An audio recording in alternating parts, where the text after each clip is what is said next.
All right, guys, we're back. Again, I'm Chris. This is Blake, and we have State Auditor Shad White with us today. Shad, thanks for joining us. How are you doing today? I'm good, man. Thank you for having me. I appreciate it. Absolutely, absolutely. So we really appreciate you having on, taking the time to do this for us. We're going to jump straight into it. First, we want to talk about the governor's race 2027 and what's coming up, how things are shaping out to be. You've positioned yourself for 2027 as probably the most aggressive fundraising candidate that we've seen so far. Even drawing early support from several high up Republicans in the GOP. What made you decide that the time is right to seriously consider this run? And what's one of the things that Mississippians don't know about you and why you want the job? Uh, you know, I've spent my time over the last 7 years as state auditor, and I'll just tell you this, as state auditor, you get to dig into the guts of every piece of state government. We've uncovered hundreds of millions of dollars of waste inside Mississippi state government. But the frustrating thing about being state auditor is that you don't actually have the power to fix any of that. So we can shine a light on all of the fraud, waste, and abuse. We can audit, in other words, but we can't actually go in and change the way any of these agencies function. We can't cut money off. We can't do any of that kind of stuff that actually makes voters' lives better. And so I started praying about it and started trying to figure out, how does God want to use me and use this period in my life where I've learned all of this stuff, and I feel that it is pointing in the direction of the governor's office. And so I'm continuing to pray about it. We haven't made any announcements yet, but it's been no big secret that I'm seriously considering running for governor, because I think we have to finally have someone who is going to put a stop to all of this waste and is going to do what it takes to get that money back into the hands of Mississippians. Every time I see, an audit that we do where we find $100 million of waste here or $10 million of waste there, I think, well, that could have cut someone's income tax. That could have cut someone's property tax. That could have cut someone's grocery tax. That could have paid teachers a little bit more. It could have paid our cops a little bit more and made us a bit safer. These are real issues that affect normal people's lives. And so I want to do something that will be useful to making average Mississippians' lives better. And I guess something that folks don't know a lot about me, I grew up in a tiny little town of 700 people. I grew up working my entire life, so my first job was cleaning up at my church, my small country church, after the church services were over. So they needed somebody to clean up and to cut the air off and to lock the building up and do all that kind of stuff. And so they paid me a little bit every month, and that was my first job. I grew up working in a fireworks stand with my mom and dad. So we didn't own a fireworks stand, but we operated one for this company. And every 4th of July and every New Year's, I was out in the fireworks stand from the time I was in elementary school to the time that I left home at the end of high school, making change, counting inventory, doing all that kind of stuff. I grew up working summers with my dad in the oil field and my grandfather. We would work in the mornings in the oil field, going between pumps and checking pumps, hauling hoses. And then in the afternoon, I would type up invoices and handle accounts receivable for them when I was in high school. I grew up working a lot, and so when I look back at that time, I think, there are a lot of people who work really hard in Mississippi to earn the money that they make. They expect leaders, they expect politicians, public servants to work just as hard as they did to protect that money when the government takes some of it via taxation. And so that's really informed a lot of my worldview and why I think the governor's office is really important. Awesome. So as state auditor, you've definitely built a reputation going after waste and fraud without fear or favor of who it might offend, who you might, get in bad favor with. How is that, style that you've developed translated to, you think, how it would to the governor's office? Well, I'll say this. I didn't walk into the office intending to have that style. I sort of walked in the office thinking, I'm going to do the job that I was hired to do. Pretty simple. And once I got in here, I realized that we were going to have cases and we were going to find misspent pools of money that involved really important people and sometimes famous people and powerful people. And so I just committed myself to doing this job the way that I thought it should be done and telling the truth consistently, regardless of who would be mad about it. And I really do. I think back now and I realize that God put me through all of that so that I would develop a thick skin and that I would be able to withstand the arrows when somebody shoots them at me. So, if you go from being auditor to being governor, people are still going to shoot arrows at you. They may shoot arrows at you for a different set of reasons, but they will.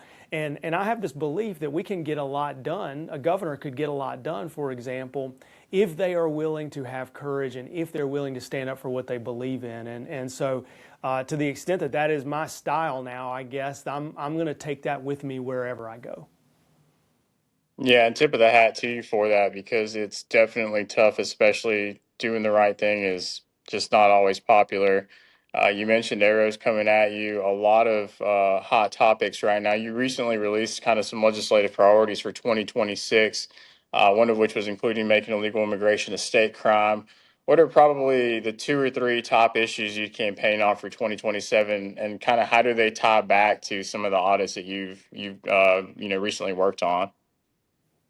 Well, number one, we have to cut the fat out of government. We have an incredibly bloated, wasteful state government, and it has been at least a generation since we've had a major reform of state government.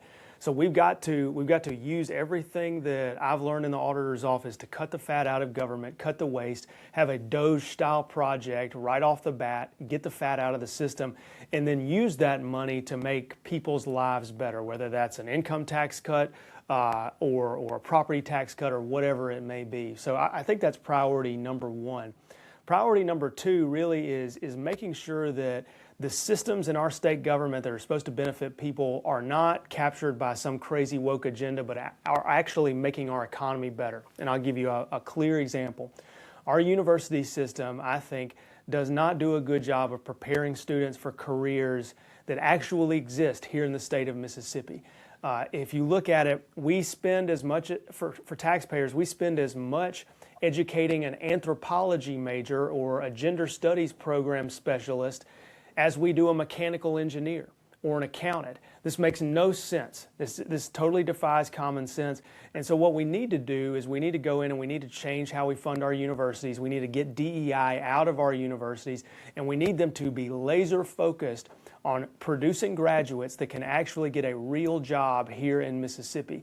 And I think if we do that, I think we're going to revolutionize our economy. I think the biggest thing that's holding our economy back in Mississippi right now is our businesses are good businesses, but they are struggling to find the workers that they need to function and to grow. And so that's the kind of stuff that we're going to tackle immediately after we cut the waste and the fat out of state government. Yeah, I was at a meeting the other day. Former Congressman Chip Pickering was there, and he was telling us how much Mississippi is advancing just in the AI and the technological field that we have to have work-ready graduates. And you hit on that. We got to have people that are ready for these kind of jobs, the manufacturing jobs, the electricians, the welders, the really hands-on people. And I agree with you. I think we're spending a lot of time on some of these. No offense, that these studies that just really don't matter. Blake, what do you got next? Absolutely. And I 100% agree. And I think that you take that money that we find in the fraud and reinvest that back into those jobs, whether it's in the Delta or Meridian and Jackson, and bringing some of these hubs back. But some early straw polls and some chatter has already have you as sort of a front runner in certain circles. How do you respond to critics who would say it's too early to be running? And what is your message to voters who want a fresh face versus someone who's new on the scene? Well, what I would say is I haven't formally announced that I'm running for anything yet. There's actually one announced candidate in the race. It's not me. And I do think that now is the time to do a couple different things. One, I've been elected state auditor, so I'm going to continue doing my job here and doing it well. And then number two, I think I have a duty to go out there as I am praying about what to do next and tell people what my vision is, what my priorities are, and then listen and hear them out and hear what their concerns are. And then at the end of that kind of process, then I think you make your decision closer to time about whether or not you're actually going to jump in the race, and you make an announcement and you do all of that sort of formal stuff. So that's kind of where we are in the process right now. I do think that people are ready for something different. I think when I travel around the state, I talk to a ton of folks, and what I hear consistently is, they feel that a lot of people have campaigned as conservatives and campaigned as courageous truth tellers, but then when they get into office, they don't actually behave that way. And folks are just tired of it. They're tired of voting for the same old people over and over and over again and being disappointed. And so I think that as folks look at my career here at the auditor's office, they're going to see somebody who hasn't been in office all that long, but has proven in a short amount of time that I will do what I said. I have the courage to stand up to someone if they're doing wrong, regardless of who they may be. And I have the courage to tell the truth even when it's difficult to hear. That's the kind of person that people want to elect, I think. And you see it especially when you start talking about what a governor does and how a governor handles emergencies, for example. I mean, Mississippi is basically a $7 billion organization that gets hit by hurricanes, tornadoes, and ice storms occasionally. The governor is responsible for emergency management response, and in those critical times, you want somebody who's going to tell the truth, who's going to work hard, who has the energy to do the job well. And so I think that's what's informing a lot of folks' desire for something new. Yeah, absolutely. So you mentioned obviously we haven't officially announced, but if you do become governor, what's one no sacred cows reform you pursue in your first 100 days that may ruffle some feathers in Jackson? Well, I'll tell you this. I've always heard that all the politicians love using the state plane, that the state plane is something that you just can't get rid of. And we actually started looking into it, and the state plane is super, super wasteful here in Mississippi. Having a plane for politicians to fly around in is very, very wasteful. In fact, a lot of states, including states that are bigger than us, like Florida, don't have a state plane at all for their politicians. We even found some of our politicians taking the state plane to baseball games outside of Mississippi. So look, I mean, one of the first things that I would do in my big Doge effort is to just sell the state plane and say, guess what? If you got to get somewhere, you're going to drive. And if you got to get somewhere fast, let's say it's an emergency, we have things for that. We have the National Guard. We have, our economic development group can charter a plane if we've got to get a CEO somewhere quickly so we can sign a big deal with them. But we don't need a permanent plane that the state has to maintain all the time. And it will make a bunch of folks mad. That may seem like a small deal to a lot of voters, but it's wasteful. It's going to make a bunch of politicians mad, and we're going to do it the first month that I'm in office. I'm sure a lot of people don't even know about that. So you probably just enlightened a big part of your base there. Okay, moving on. Diabasi Jr., the welfare fraud scandal, big developments obviously recently. Your office helped blow the lid off that Mississippi's largest welfare scandal fraud case involving the millions of dollars with the TANF funds. Last week, Diabasi was acquitted on all 13 federal charges, but 7 others have already pleaded guilty.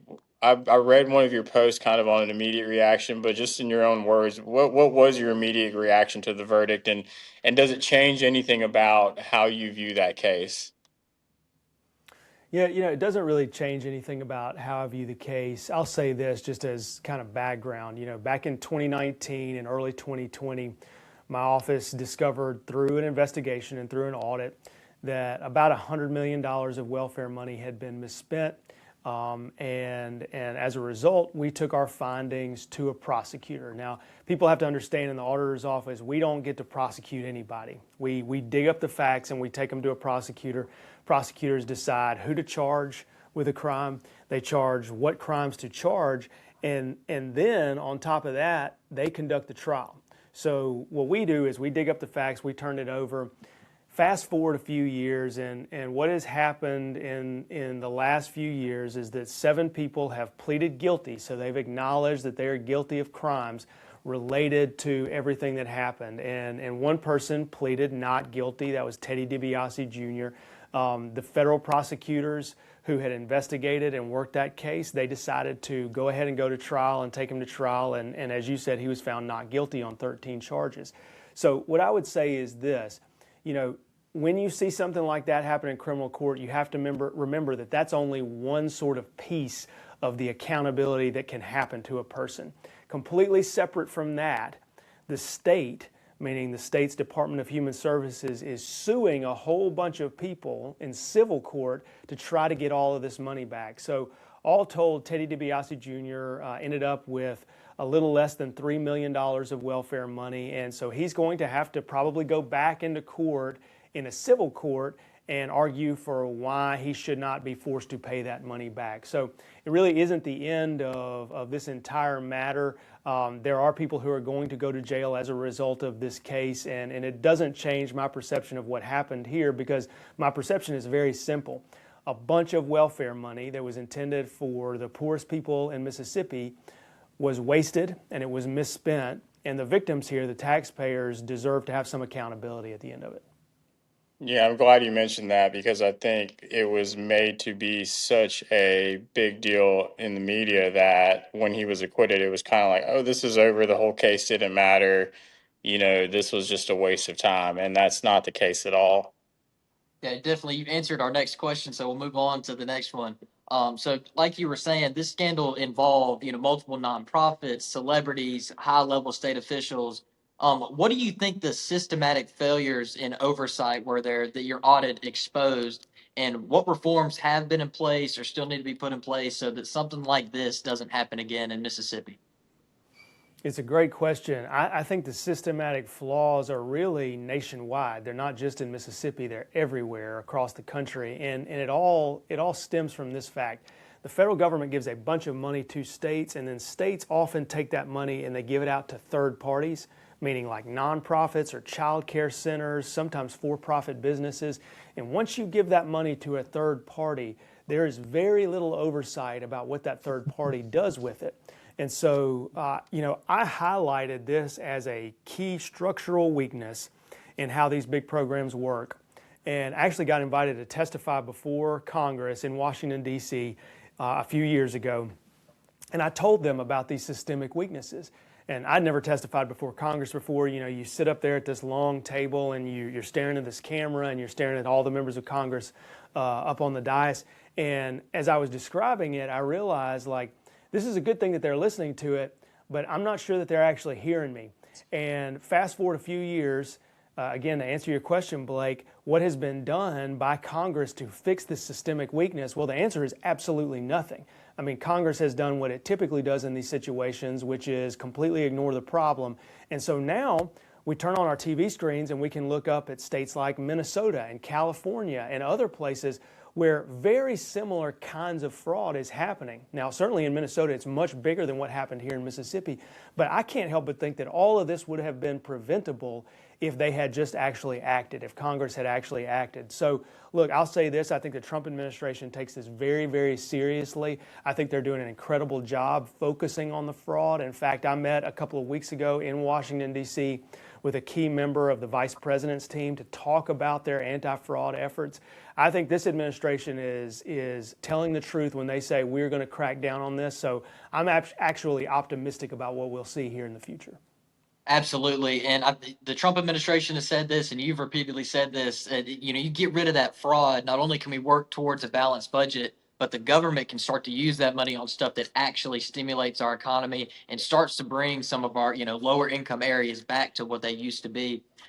Some defenders of Diabase Jr. They have argued that the contracts were legitimate and promotional work for anti-poverty programs. From your perspective as an auditor, where's the line between legitimate spending and fraud in these sort of arrangements? Well, what I'll tell you is that every fraud statute in the country has something called an intent element. So every fraud statute says that the line between misspending and fraud is if the people involved knew that they were doing something wrong. So we can't, a court can't jump into somebody's mind and see if they knew that they were doing something wrong. So what we have to do is we have to look at context clues. So we've got to look and see if there's a text message where somebody says, oh man, can we keep this secret? That's the kind of thing that would be a red flag. So that's kind of how you draw that line if you're a prosecutor when you're deciding, do I charge fraud or not? And look, if you can't charge fraud, you have to remember that there's still some accountability that can flow to those people. You can still be sued in civil court if you ended up with a bunch of misspent money and have to repay that money. Yeah, and you've been super vocal that welfare fraud is incredibly easy to commit. Obviously, as we saw in these other states, and especially in Mississippi, as now we're discovering a lot more. What's one change that at the state or federal level you'd like to see to help close these loopholes? kind of mentioned that a second ago. Just kind of dissect that a little bit. Yeah, yeah. I mean, aside from what I said earlier, I think that it would be much better if we just stopped giving a ton of welfare money out to nonprofits, period, and instead completely rethought the program. I mean, I just don't think it's a good idea to be paying people to not work. I don't think it's a good idea to hand a bunch of money to a nonprofit that's going to try to get people to work and then ultimately embezzle the money. I mean, what makes more sense to me is to say, if we're going to spend that money, maybe what we ought to do is give it as a tax cut to people who go from being unemployed to being employed. If people are willing to get off their butts and they're willing to go to work, then we'll give them an incentive to do so. I think a ton of small businesses actually would like this because they'll say, oh man, this is going to help me find some workers for low-skilled positions, and then I can train that person up and help them work their way into a good career. That's the kind of stuff that I think is common sense that we ought to be doing really at both the state and federal level. Yeah, I agree. I think Blake's going to have to hop off for a second. Yeah, no worries. So moving on, with the war in Iran, some of the influences that we've seen. I know you're in the National Guard. Thank you for your service. We appreciate everything you do and the sacrifices that you guys make. With the U.S. and Israel currently engaged in military strikes against Iran, including the recent escalations, obviously under President Trump, how do you view America's role in that conflict, especially given Mississippi's strong military presence? We just saw some of our guys and girls deployed, and to their families and loved ones who are deployed. Yeah, it's an important question right now because folks look at these headlines and they may not realize that you have friends and neighbors who are actually going over and serving in this conflict right now in the Mississippi National Guard. So in the Guard, 4 units actually have gone over and are serving: the 186th Air Refueling Wing, the 172nd Wing, the 220th Unit in the Mississippi Army National Guard, and the Special Operation Detachment S in the Mississippi National Guard. All have provided soldiers and airmen to go over there and assist the country fight in the middle of this conflict. And so what I would say is this: what's our role? Well, President Trump is the person who is the most informed about the critical risks that our country faces from any country, but that includes Iran. And so I'll just say it very plainly. I trust, as an individual, not speaking for the Guard, not speaking as somebody in the military, but speaking as myself, as a civilian, I trust President Trump to make the right judgment call in these kinds of matters because he has the most information at his fingertips, and he understands when our nation is under threat, and he understands, I think, what we need to do to remove that threat.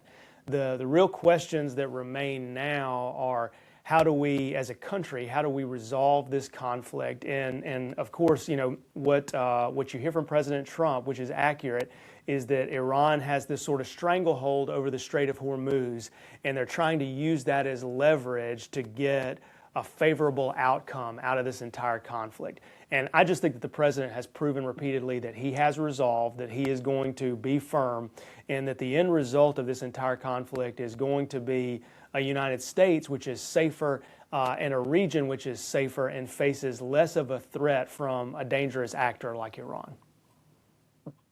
Gotcha. So obviously you support President Trump, and I agree with you. I think he is and should be the most informed on what's going on with the actions that are going on over there. As a potential governor, how do you balance that strong support for Israel with the practical impacts that it has here in Mississippi, whether it's the high fuel prices we're seeing, the deployments from the National Guard, or effects on the economy? Well, I really don't think about it through the prism of are we backing Israel at the expense of the United States. I think I think about it through this prism. Do we have a president who is looking after the best interest of the United States and Americans? And if we do in this case with President Trump, then I'm going to continue to support the president, and I'm going to continue to support his efforts to keep the United States safe. And that's really the prism through which I think about this. Now, if we had a crazy Democratic president who did something terrible, I would be among the first to criticize them if they put Mississippians in harm's way when they didn't need to be. But I trust President Trump to make the right call on this, and I think that I, as a service member, I believe that we owe a duty to uphold our end of the bargain. You sign up for the American military, and you sign up to say, hey, if I'm needed, I will go. And so that's what you're supposed to do as a service member. Absolutely. So, if you were governor, how would you help prepare Mississippi for any kind of ripple effects aside from what I just mentioned? But whether it's veteran families protecting our ports, I know I recently heard how, some insurance policies, because this technically, I guess, hasn't been called a war, but like that kind of affects families. There's just a bunch of nuances in there that are really could affect them. So, protecting our ports, advocating for military bases. What's your take on that? Yeah, I think the most immediate effect on your average Mississippi family in the short run is going to be gas prices. So, if the Strait of Hormuz continues to be closed or partially closed, you're going to see the price of a barrel of oil go up, which means your gas price at the pump is going to go up. And there's really nothing a Mississippi governor can do about that.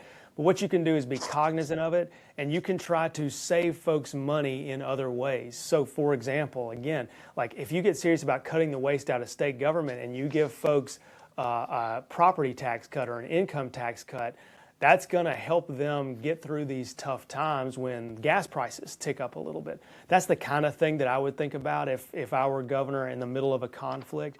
Two, you've got to make sure that your bases in the state are safe. So you may have seen this in some of the headlines. There have been suspicions of unidentified drones flying over Barksdale Air Force Base, which is just over the state line in Louisiana. So again, we have to be very careful, and we have to keep our bases secure. What that means is you support our bases, you try to keep them intact, and you try to keep federal funding flowing to them, but you also make sure you're funding your local law enforcement. So we have the 172nd, which is a big air wing in Flowood, Mississippi, where I live. If you're governor, you got to make sure that your local law enforcement, like your Flowood PD, which surrounds that base, that they're being paid well, that they're trained well, that you got enough of them. So those are the kinds of things that a governor needs to be thinking about in the middle of an international conflict, which you might not be able to control. Yeah, 100% agree with you. I think we probably waste or spend too much time thinking about, just kind of the foreign lobbies and just all the kind of influence that it has. And that's, really a big part of why we do what we do is just really trying to figure out how do we help protect our communities? How do we keep, Mississippi first and, America first, but Mississippi first, because this is where we live. This is our communities. These are the law enforcement that are going to step up and take care of us whenever, things happen. So, that'll kind of jump us back a little bit. We want to talk about some other fraud and kind of scandals in Mississippi. I kind of want to bring up some voter and election stuff beyond the welfare stuff. Your office has taken down some fraud in places like Hinds County Election Commission. What other major fraud cases? I know you can't maybe talk about anything that's ongoing, but anything that you've seen that kind of closely is relevant to what Mississippians should know about our elections and voter integrity and things of that nature. Yeah, it's a great question, great point. Our responsibility is not really primarily over elections. That falls to, local officials and the Secretary of State and the Attorney General's office, especially if somebody is cheating when it comes to voting or the elections process. But what we found in that particular case that you're talking about is we found an elections commissioner who had taken a whole bunch of money that came to Hinds County from Mark Zuckerberg. So some folks have called these the Zuckerbucks. It was a whole bunch of money that Zuckerberg had paid to jurisdictions around the country in the middle of an election cycle. And unfortunately, there wasn't a ton of accountability around how that money was spent. And so, in cases like ours, you found that, a local elected official might go buy a TV for themselves with that money and just not tell anybody about it. So that's what we found there. And what I think that signals really is that we have to be very, very suspicious when big outside dollars flow to elections offices. So the actual offices running the voting mechanisms here in this country. In fact, I've argued for that to be outlawed completely. That's the kind of stuff that can corrupt an elections office and ultimately cause people to question the outcome of an election, period. So we're upholding our end of the bargain. We're trying to make sure that that kind of stuff doesn't happen. And what you hope is that whenever there are voting irregularities or actual problems with the vote counting process, that the elected officials who are supposed to be watching that are doing their job as well. Yeah, absolutely. And great work there. I know that, we a lot of people don't understand where the fraud, because there's so much in different aspects occurs, where it falls and who's responsible for that. Obviously, Secretary of State when it comes to our elections. But from your auditor seat, I mean, do you see a serious risk? I saw a post yesterday. It's like we have fraud in like it listed like 5 or 6 different categories, but it's like we don't have fraud in our elections because we talk about how safe and how secure they are. Do you think that there's any kind of risk of election fraud in Mississippi right now, other than what you've seen? I think there's always risk of election fraud. Yeah, I really do. And look, I say that because any institution designed by man can have fraud in it. There's just no doubt about it. I also think that's why it's important that that our members of Congress vote for the SAVE Act at the federal level, which does just basic common sense things like make sure that somebody going to register to vote is here in the country legally. Those are critical pieces of policy that need to be enacted so that voters can go to sleep at night knowing, yeah, while no system is perfect, we have worked hard to prevent fraud. And in the most fundamental thing that we do as a republic, which is to vote for our elected representatives. That is the thing that keeps this country and the constitutional framework that has been set up going. And so, yeah, I think it's always a risk, but I also think that means that we just have to elect people who are going to do the common sense thing and vote for good protections inside that system. Yeah, I mean, my personal opinion, I think it's probably there's a lot more that could be exposed there. Another conversation for another day, though. Mississippi has a culture, and I think a lot of people would agree that over the years, especially, and I think you mentioned this earlier, that we keep electing the same people, expecting different results, but that sometimes we have a culture of corruption or cronyism, in that it's just either whether it's people want to use the word establishment, candidates being reelected. I mean, do you agree with that, or how has your experience as auditor and kind of seeing some of these welfare scandals has it shaped your view of what needs to change? I'm sure it has, of what needs to change on the state and the local level. It absolutely has. And I can just tell you, in our most high profile cases, I've gotten calls from lawmakers, from staffers of lawmakers telling me I needed to be quiet about cases that were later proven to be completely correct, where people went to jail, as a result of one of our audits a couple of years ago where we found hundreds of millions of dollars of waste in state government. There was a bill in front of the state Senate that would have actually cut my office's ability to even look for waste. Now, thankfully, in that case, we made some noise about it on social media, and a whole lot of people rallied to the cause. And even some of them who didn't like me very much, they said, I may not agree with everything that Shad White does, but it is dumb to cut the knees out from a state auditor's office. Because one day he won't even be state auditor, but we still as taxpayers need a robust state auditor's office. And so in those moments, I've been reminded that there are a lot of folks who operate in Mississippi politics who think this is a massive good old boys club and no one should be ruffling any feathers. No one should be calling out anybody else for doing anything wrong or wasteful. But the voters will simply not accept that anymore.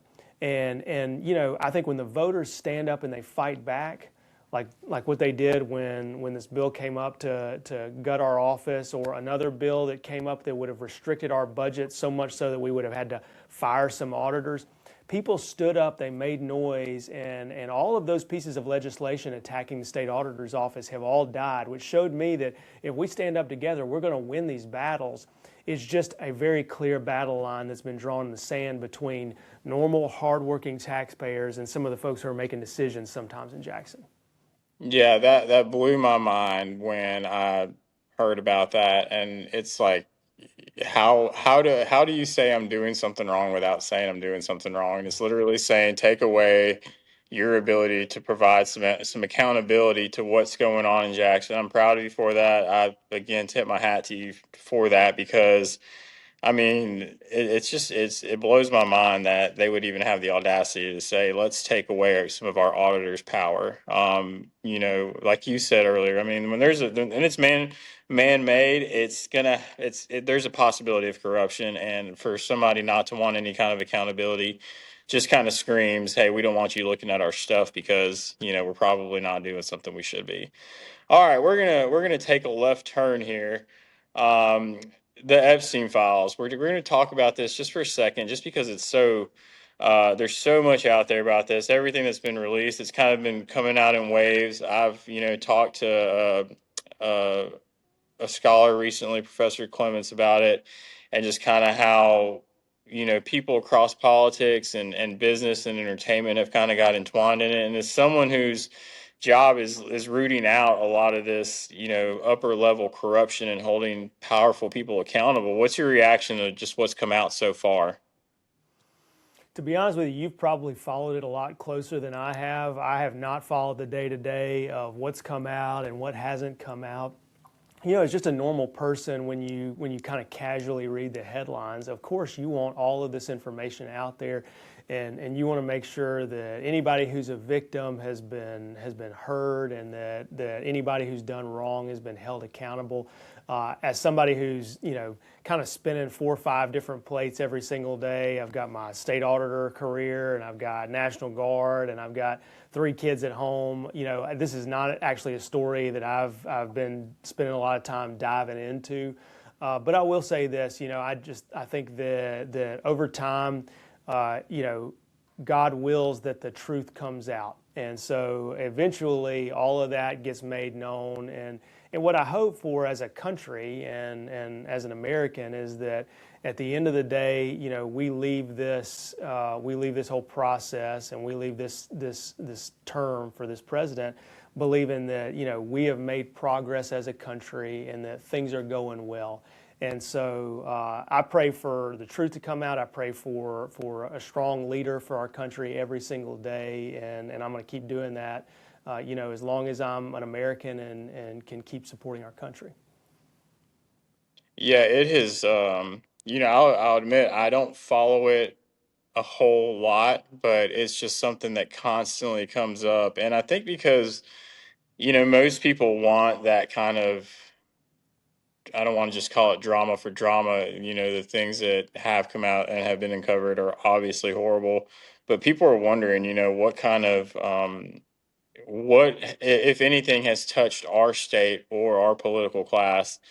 We don't know of anything yet, but I think it's definitely shaken everything up. And I agree with you. I think our country, our president, and us as American people just have to come to a time of national repentance, and that acknowledging that, look, this stuff is coming to light. It's going to take time. It's not going to happen quickly, but I do believe that good prevails in the end. So I'm hopeful that what's gonna happen in time happens the right way. I do believe that that is true. From your perspective, as a prosecutor turned auditor, this case kind of, what does it teach us about transparency, just from the elite impunity and the need for independent watchdogs, kind of like your office? Yeah, I think in general, really, tons of cases that we've seen bubble up over the last few years tell us that, you know, you can't just trust that people that are doing the right thing.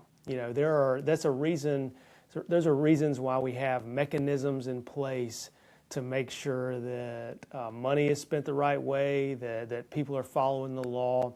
And so regardless of what you're talking about, you have to have those mechanisms in place. It's sort of the old trust but verify idiom, where you say, this person may be somebody that I've known for a long time, but we're always going to verify that if they're handling taxpayer funds, they're doing it the right way. I've even applied that to myself, and I've said, look, The state auditor's office, we don't have a big budget, but we'll spend $8 million of general fund dollars every single year. Last year, I didn't ask for it necessarily, but the legislature appropriated extra money to have an outside CPA firm, which the legislature selected, to come in and do an audit of the state auditor's office. And they came in, they did a great job. It was a firm based out of Louisiana, had never even heard of that firm before. Came in, they looked at our books, they looked at everything we did. It was an incredibly clean audit. And at the end of the process, I thought, taxpayers deserve this. This is the bottom line, is that even if you have somebody that you like and you trust, you still need to have mechanisms in place to watch over their shoulder and make sure they're doing the right thing. And we should hold that standard for everybody, I think. Absolutely. Well, look, you've talked about your Christian faith, calling America a Christian nation anchored by our biblical values, and you've regularly shared scripture on social media. So, from a biblical standpoint, because we like to just kind of circle back and kind of tie everything together to what makes candidates and their policies and their platforms not only conservative, but what makes them from a biblical standpoint, what makes them qualified? And so, what do you think? What qualities or principles, really make you the right person to lead Mississippi as a governor? Well, look, I think if you if you look through the arc of the Bible, one of the recurring themes that I see over and over is the theme of courage. So you could talk about, the courage of David as a young boy challenging Goliath, the courage of Christ on the cross. Over and over and over again, the theme of courage emerges. The courage to lead the Jewish people out of Egypt and out of slavery. Over and over and over again, the people who are discussed in the Bible face these very difficult challenges where they are likely to be killed. And they stand up and they show courage and they do the right thing even when it's difficult. Deuteronomy says, show courage for I am with you. Over and over and over, the Bible has verses that tell readers, do not be afraid, over and over and over again.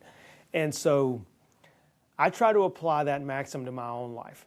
And I think, in these jobs that we have where we're elected officials, there are many powerful forces that are nudging you to do nothing, or nudging you to be quiet, or nudging you to not take on a big challenge. The question is, will you have the courage to go against those big, powerful forces? That Fortune 50 company that has a massive contract with the state and everybody says, hey, you can't say anything bad about them even if they breach their contract with the state. Do you have the courage to go up against that entity, knowing that they're going to donate a bunch of money so that you can't win re-election next time? Do you have the courage to risk your seat to tell the truth, to do the right thing? That's what I think voters want from their elected officials, but more important than that, honestly, that is what I think God calls us to do in our daily lives. He calls us to do that not just as elected officials, but in any job that you have. Any line of work, you should feel pressure to do the right thing even when it's difficult, and to have a little bit of courage. And so I see that theme over and over in the Bible, and that's what I wake up thinking about every single day. Am I going to do the right thing even when it's hard? Yeah, absolutely. It's a wonderful trait to have, is to, like you said, what are you going to do whenever nobody's looking? When things get hard, and are you going to have the courage? And I think I always tell my kids, you have to pick up your cross and go too, and you can't be afraid to do it. You got to have courage. You mentioned Deuteronomy, being strong and courageous. What biblical worldview, you already kind of mentioned it, but is kind of influencing your decision making on hot button issues like welfare reform, election integrity, or immigration, as governor? Aside from the courage element, which we've discussed, I think the other big thing that I admire when you read the Bible and you read about the people who have gone through the trials and tribulations that you see in those pages, the thing that I admire is wisdom, and it's wisdom provided by God.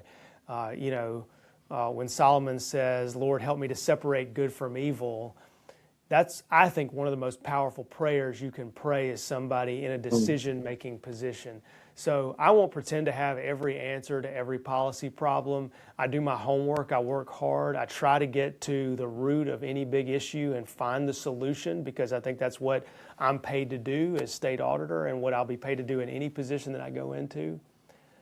But I do think that more important than doing your homework and all that stuff is to daily pray for wisdom, so that you're being guided by a force that is much bigger than yourself, and hopefully you get to the right decision at the end of every day. Yeah, I don't know about you, but it makes for me it makes the challenges exciting, knowing that you have that on your side. And I'm going to jump to this, and this will kind of be our final question. I know we're running out of time. We appreciate you coming on. Critics say that sometimes faith has no place in politics. So I appreciate you being able to talk about it. One of the reasons that Blake and I really started this was because we wanted to bring back the church and state topic. We know that it is just such a big misconception, and I think that there has to be that discussion. We have to understand that we as Christians have to participate in the process. We have to be in the civic arena. And we have to not only do that, but we have to hold our people accountable and know who they are, not just as good talking points or good, they look good on camera, they're able to say the right thing, but who they are and what kind of life they're living. And hopefully that's going to provide some kind of accountability and conviction to the people that we're talking to. And also, cut out the fluff, give both sides, but try to lead people to not just what's right versus what's left, but what's right versus versus what's wrong, and then letting principles and the Bible as kind of our guidebook into that kind of leads people into where they align politically, and we all kind of seem to figure that out at some point. But how would you respond to someone who writes, or worries a biblical perspective candidate? And I think you and your opponent who have, or I can't say yet opponent, but the other guy who is running, who seems to be a front runner as well. How do you put your religion over the needs of all Mississippians? Some people say that might be a concern, that they're too worried about that and they're not worried about policies and things of that nature, including those different faiths or no faith. Well, what I would say is, regardless of who you are, if you're in an elected position, you're going to make policy decisions based on your values. And that's true of liberal Democrats who are atheists. They have some set of ideas in their head which is informing their decisions about what to vote for. They're not just walking in and randomly pushing yes, no. In fact, maybe it would be better if they randomly walked in and push yes, no on some of these votes. People have values and they have ideas about what is right and what is wrong.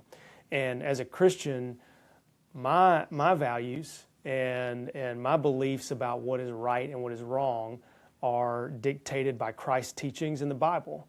And this really goes back to your question about, should we be talking about that in the public square? And my answer is absolutely, we should be talking about that. Voters need to know how I make decisions about what I think is right and wrong.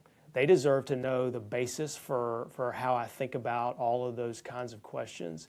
And not only that, but there is nothing in the Constitution that says I have to be quiet about that. In fact, the First Amendment guarantees the free exercise of religion and just simply says that Congress shall make no law establishing a religion.